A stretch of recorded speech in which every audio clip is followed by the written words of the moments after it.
Welcome back to our channel online school. आज हम 8वीं जमात की तारीख़ और शहरियत इस किताब से सबक नंबर 9 जंग आज़ादी का आखिरी दौर इस सबक के सवाल व जवाब देखेंगे। अगर आपको हमारा वीडियो पसंद आए तो इसे लाइक, शेयर और सब्सक्राइब ज़रूर करना और बेल आइकॉन को ज़रूर दबाना ताकि अगली वीडियोज़ की नोटिफिकेशंस आपको मिलती रहें। तो चलिए शुरू करते हैं सबक नंबर 9 जंग आज़ादी का आखिरी दौर सवाल व जवाब। सवाल नंबर 1 है, सही मुतबादिल का इंतखाब करके बयानात को दोबारा लिखिए। कौस में है अंडमान और निकोबार, अगस्त क्रांति और विनोबा भावे।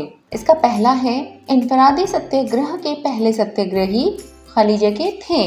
तो इसका जवाब हमें लिखना होगा विनोबा भावे। इनफरादी सत्याग्रह के पहले सत्याग्रही विनोबा भावे थे। नंबर 2, सन 1942 की मुल्कगीर तहरीक को खलीजे कहा जाता है। तो इसका जवाब लिखना होगा अगस्त क्रांति।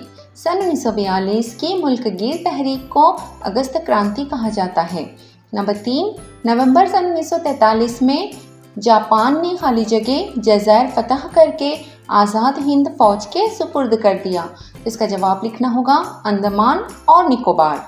नवंबर सन 1943 में जापान ने अंडमान और निकोबार जज़ायर फतह करके आज़ाद हिंद फौज के सुपुर्द कर दिया। अब सवाल नंबर 2 है, दर्जझील बयानात वजूहात के साथ वाज़ेह कीजिए। इसका पहला है, नवंबर सन 1939 में कौमी जमात यानी इंडियन नेशनल कांग्रेस की सूबाई वज़ारती मजलिसों ने इस्तीफ़ा दे दिया। तो इसका जवाब लिखना होगा 1 सितंबर सन 1939 को शुरू होने वाली दूसरी आलमी जंग में भारत के इंग्लिस्तान की जानिब से शरीक होने का ऐलान वायसराय लॉर्ड लिथगो ने किया। इंग्लिस्तान का दावा था कि वो यूरोप में जमहूरियत की बका के लिए लड़ रहा है। कौमी जमात ने हुकूमत से मुतालबा किया कि अगर ये दावा सच्चा है तो वो भारत को फ़ौरन आज़ाद कर दे। इस मुतालबे को पूरा करने से इंग्लिस्तान ने इनकार कर दिया। तो नवंबर सन 1939 में कौमी जमात यानी इंडियन नेशनल कांग्रेस की सूबाई वज़ारती मजलिसों ने इस्तीफ़ा दे दिया। अब नंबर 2 है, आज़ाद हिंद फौज को हथियार डालना पड़ा। तो इसका जवाब है, सुभाष चंद्र बोस की क़यादत में आज़ाद हिंद फौज नासाजगार हालात में भी अंग्रेज़ों से लड़ती रही, लेकिन आज़ाद हिंद फौज को जापान से मिलने वाली मदद बंद हो गई, जिसकी वजह से इम्फाल की मुहिम अधूरी छोड़नी पड़ी। उसी दौरान जापान ने हथियार डाल दिए, इसलिए आज़ाद हिंद फौज का सहारा ही ख़त्म हो गया। 18 अगस्त सन 1945 को तैयारा हादसे में सुभाष चंद्र बोस की मौत वाक़ हो गई। इसी वजह से आज़ाद हिंद फौज को हथियार डालना पड़ा। अब नंबर 3 है, मुतवाज़ी हुकूमत अवाम की नुमाइंदा बन गई। तो इसका जवाब लिखना होगा चले जाओ तहरीक के ज़माने में भारत के कई इलाकों में मुतवाज़ी हुकूमतें कायम हुई।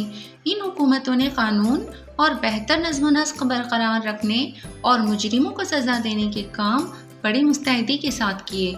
साहूकारी की मुखालिफत की, तालीम को फ़रोग़ देने का काम किया, शराबबंदी की, समाज से ज़ात पात के भेदभाव को मिटाया। इन तामीरी कामों की वजह से मुतवाज़ी हुकूमत अवाम की नुमाइंदा बन गई। अब सवाल नंबर 3 है, दी गई जुदुल मुकम्मल कीजिए। यहाँ पर 2 कॉलम बने हैं और एक में तंजीम और दूसरे में उनके बानी का नाम लिखा हुआ है। तो सबसे पहला है फॉरवर्ड ब्लॉक, तो इसके बानी थे सुभाष चंद्र बोस। दूसरा है इंडियन इंडिपेंडेंस लीग, इसके बानी हैं रास बिहारी बोस।